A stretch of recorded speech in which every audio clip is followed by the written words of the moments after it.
मनुवंश में संजय राज की पत्नी के गर्भ से जन्म लिया। शौनक जी कहते हैं, महाराज ये क्या बात कह रहे हैं आप? ब्राह्मण के औरस से शूद्र नारी के गर्भ से नारद जी का जन्म हुआ, ये क्या कहानी है? तो बताया कि कान्यकुब्ज देश में द्रुमिल नाम का एक गोप राजा था, शूद्र राजा था। उसकी पत्नी तो पतिव्रता थी, लेकिन उनको संतान नहीं थी। और ये जो संतान नहीं थी, ये पति के दोष से नहीं थी, पत्नी में कोई दोष नहीं था। संतान की कामना बार बार की जाती थी। एक दिन वो जो रानी थी, उसने सोचा कि संतान प्राप्त करना चाहिए, किसी ऋषि से अगर आशीर्वाद हो जाए तो शायद संतान हो जाए। तो उसने सुना कि वन में एक काश्यप ऋषि रहते हैं, तो उनके पास पहुंच गई। लेकिन उनका तेज इतना अधिक था, वो ध्यान में बैठे हुए थे अपनी कुटिया में। दूर से ही उनको देखा, इतना अधिक तेजस्वी थे कि उनके पास जाने का साहस वो जुटा नहीं पाई, दूर ही खड़ी हो गई। वहीं पर तब तक खड़ी रही जब तक ऋषि ध्यान में थे। उनका ध्यान जब टूटा, उन्होंने आंखें खोली तो देखा दूर एक साध्वी युवती खड़ी हुई है। पूछा उससे, इतनी सुंदरी स्त्री, तुम निर्जन वन में अकेली क्यों विचरण कर रही हो? ऐसा लगता है कि तुम्हारा चरित्र ठीक नहीं है, क्योंकि जिनका चरित्र अच्छा होता है वो अकेली नहीं घूमती हैं निर्जन जगह पे। ऐसा सुनते ही कलावती कांप उठी, कहने लगी, नहीं महाराज जी, मैं गोप कन्या हूँ, द्रुमिल राजा की पत्नी हूँ, संतानहीन होने के कारण पुत्र की प्रार्थना के लिए आपके पास आई हूँ। आप मुझे आशीर्वाद दीजिए, गर्भ हो। और स्थिति तो ये है कि अगर मंत्र शक्ति से आप न ये दे सकते हो तो मैं स्वयं आपके समक्ष उपस्थित हूँ। आप मेरी उपेक्षा मत करिए, मुझे गर्भ धारण करना ही है। सर्वभक्षी अग्नि को जैसे कोई दोष नहीं लगता, ऐसे ही आप जैसे तेजस्वी व्यक्ति को लोक कल्याण के लिए ऐसा कार्य करने पर भी कोई दोष नहीं लगेगा। मुनि ने जब ये सुना तो उनको क्रोध हो गया। वो कहने लगे कि ऐसी कैसी बात कर रही हो? जो पति अपनी पत्नी को किसी और को भोग करने के लिए देता है, वो पत्नी उस पति को छोड़ करके चली जाती है।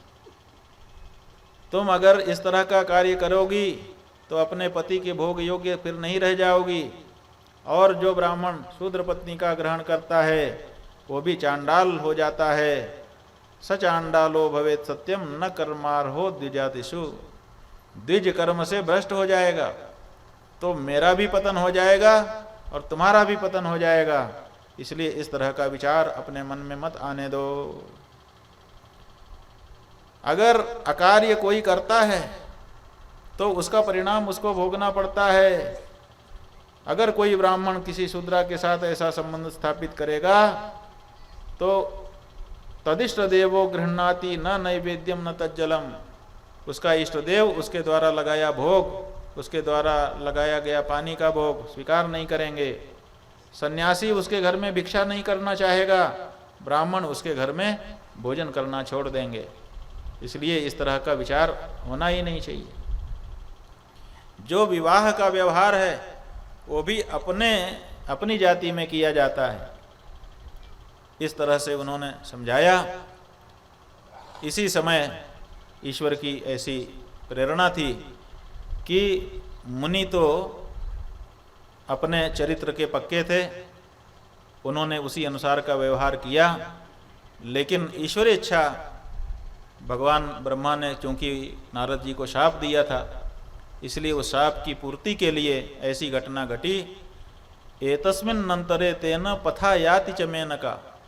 मेनका वहाँ से गुजरी और ऋषि ने उसको देखा तो उनका वीर्यपात हो गया।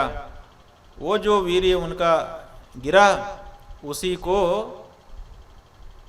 द्रुमिल पत्नी ने स्वीकार कर लिया और गर्भवती हो गई। जा करके अपने पति को सब बताया। पति ने प्रसन्नता व्यक्त की, ब्राह्मण का वीर्य तुम्हारे गर्भ में आ गया है, निश्चित रूप से तुम भाग्यवती हो, तुम्हारे घर में वैष्णव बालक का जन्म होगा। लेकिन अब तुम्हारा हमारे साथ संबंध नहीं होगा। कस्यचिद ब्राह्मणस्यैव गेहम गच्छ सुभानने पश्चान ममांतिकम भद्रे यास्यसीति हरे पुरम। तुम्हारा हमारा प्रेम बना रहेगा, तुमने पुत्र की कामना से ये कार्य किया है, लेकिन अब तुम्हारा हमारा संपर्क नहीं होगा। अब मैं शरीर छोड़ रहा हूँ, परलोक में ही हमारी तुम्हारी भेंट होगी। अब तुम जब अकेली हो जाओगी तो किसी ब्राह्मण के घर जाकर के शरण ले लेना और वहीं पर अपने बालक का पालन पोषण करना। ऐसा कह करके गोपराज ने प्रसन्न अंतःकरण से दान देना शुरू किया। 5 लाख घोड़े, 1 लाख हाथी और इसी तरह से लंबा गिनाया गया है। अंत में पूरा राज्य उसने ब्राह्मणों को बांट दिया। बदरिक आश्रम चला गया, गंगा जी के तट पर योग का सहारा लेकर के प्राण त्याग कर दिया। वैकुंठ में जाकर के हरिदास नाम से प्रसिद्ध हो गया, क्योंकि वहाँ पर भगवान की सेवा करने लगा। ये चरित्र का बल है। जो चरित्रवान होता है उसका सम्मान होता है। वो भगवान के लोक में गया तो वहाँ उसका सम्मान उसके चरित्र के बल पर हो रहा है। इसलिए व्यक्ति को चरित्रवान भी होना चाहिए। और यहाँ क्या हुआ, जब गोपराज का देह त्याग हो गया तो कलावती ऊंचे ऊंचे स्वर में रोने लगी। वो सोचने लगी कि अब मेरे भी जीवन का प्रयोजन नहीं है। संतान की कामना केवल हमारी नहीं थी, उनकी भी थी, लेकिन संतान जिस तरह से हमारे गर्भ में आई उसके कारण उन्होंने अपना शरीर छोड़ दिया। अब मैं भी अपने शरीर को नहीं रखूंगी। आग जला ली और उसी में चिता सजा करके बैठने जा रही थी। इतने में एक ब्राह्मण आया, उसने कहा एक ठीक नहीं है, तुम शरीर की रक्षा करो। क्यों शरीर की रक्षा करूं? इसलिए करो क्योंकि तुम्हारी गोद में छोटा सा बालक है। अपने पुत्र की रक्षा के लिए अपने शरीर की रक्षा करो। जब पुत्र की रक्षा का वचन बताया तो कलावती ने कहा ठीक है। ब्राह्मण ने कलावती को माता कह करके संबोधित किया। माता, अगर चाहो तो हमारे घर में रह सकती हो। तो अपने निवास में लेकर के चला गया। वहीं पर ब्रह्म तेज से प्रज्वलित पुत्र उत्पन्न हुआ। उसके सुंदर सुंदर चिन्ह शरीर में विद्यमान थे। ब्राह्मण ने कलावती को अपनी माँ की तरह से और उसके पुत्र को अपनी पुत्र की तरह से पालन किया और बड़ा कर दिया। 5 वर्ष का जब ये बालक हो गया तो इसको पूर्व जन्म की स्मृति विद्यमान थी, इसीलिए और किसी बात में इसका मन नहीं गया। केवल कृष्ण कथा में मन लगता था। जहाँ जहाँ कृष्ण कथा होती थी वहीं जाकर के ये बालक बैठ करके कृष्ण कथा सुनता था, अथवा कृष्ण संबंधी पुराण जहाँ होता था उनको जाकर के सुनता था। जब खाली रहता था तो भगवान की प्रतिमा मिट्टी से बना करके, मिट्टी से के ही लड्डू, मिट्टी के ही दाल भात, मिट्टी की ही व्यंजन बना करके भोग लगाता था। इस तरह से उसका खेल पूजा ही थी। पूजा करना ही उसका खेल था। जब उसकी माँ उसको भोजन के लिए बुलाती, बेटा आओ भोजन कर लो, कहता अभी भोग लगाना बाकी है, अभी भोग लगा के तब आता। इस तरह से तल्लीन रह करके भगवान की पूजा करने वाला वो बालक हुआ। लोगों ने उसका नाम नारद रख दिया। क्यों? क्योंकि नारम ददौ जन्म काले तेनायम नारदा विधा। जिस समय ये उत्पन्न हुआ उस समय अनावृष्टि थी, चारों तरफ पानी था ही नहीं। इसके जन्म होने के बाद वर्षा हुई तो नार माने पानी, जिसने अपने जन्म से लोगों को पानी दे दिया, उसका नाम नारद। और जब थोड़ा बड़ा हुआ तो अपने समान वय के बालकों को ज्ञान देने लगा। तो नार माने ज्ञान भी होता है, तो ज्ञान देने वाला जो बालक उसका नाम नारद। कोई कोई कहते हैं कि जाति स्मर था, पूर्व जन्म की बात इसको याद थी, इसलिए ज्ञानी होने के कारण इसका नाम नारद हो गया। कोई कहता था कि जो जो काश्यप मुनि थे उनका नाम नारद था, नारद का अंश होने के कारण इनका नाम नारद पड़ा। जो भी कारण हो, लेकिन नाम नारद हो गया। ये जो नारद जी हैं उनकी बात है। शूद्र वंशोत्पन्न नारद। अब ये बालक दिनों दिन घर में बढ़ने लगा, ब्राह्मण भी अपने पुत्र की तरह इनका पालन करने लगे। इसी बीच में ब्राह्मण के घर में अन्य विद्वान ब्राह्मण पधारे। उन्होंने फल मूल आदि का भोजन किया। जो बचा कुचा था उसको इन नारद जी ने स्वीकार किया। ये देख करके कि इस बालक के मन में गुरुओं के उच्छिष्ट के प्रति श्रद्धा है, वो जो विद्वान ब्राह्मण आए थे उनको भी बड़ा अच्छा लग गया। उन्होंने बालक को बुलाया, बुला करके उनके कान में कृष्ण मंत्र प्रदान कर दिया, तो गुरु बन गए। और नारद जी उन्हीं को गुरु मान करके मंत्र जप करने लगे। इस तरह से वो मुनियों के दास बन गए। माँ भी उनके इस कार्य में कोई हस्तक्षेप नहीं करती थी, बल्कि बढ़ावा ही देती थी।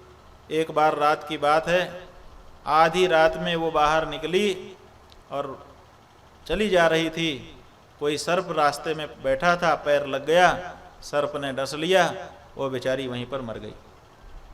सवेरा जब हुआ तो लोगों ने खोजा कि नारद की माँ कहाँ है। थोड़ी देर में लोगों ने बताया कि रास्ते में वो तो मरी पड़ी है। अब नारद जी अकेले हो गए। भागवत जी में लिखा है कि उन्होंने सोचा कि अच्छा ही है, भगवान का भजन करने के लिए मेरे पास और समय हो जाएगा। यहाँ लिखा हुआ है कि जब वो अकेले हो गए तो बड़े चिंतित हो रहे थे। ऐसे में 4 उन्हीं की आयु के बालक और आ गए। वो बालक कौन थे? 4-5 वर्ष की आयु के बालक सनकादि हैं।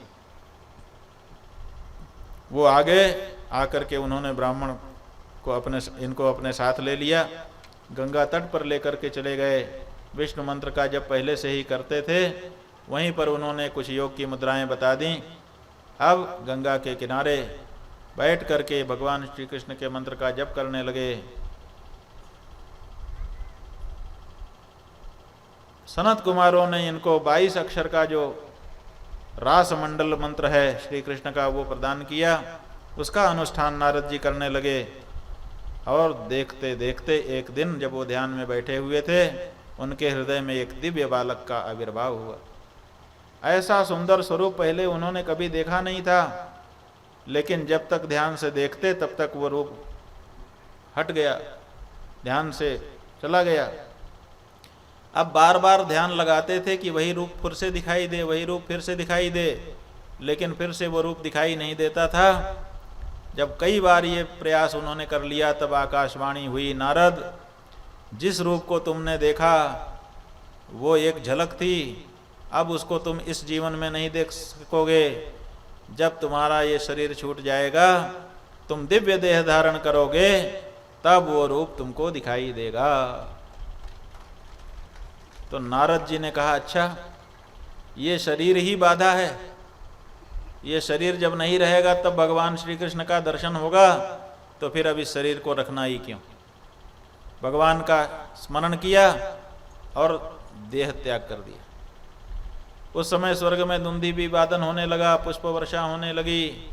इस प्रकार नारद मुनि शाप से मुक्त हो गए। मनुष्य शरीर त्याग करके ब्रह्म शरीर में स्वयं को लीन कर दिया। नित्य देहधारी का जो आविर्भाव है या तिरोभाव है, वो उसकी इच्छा मात्र से होता है।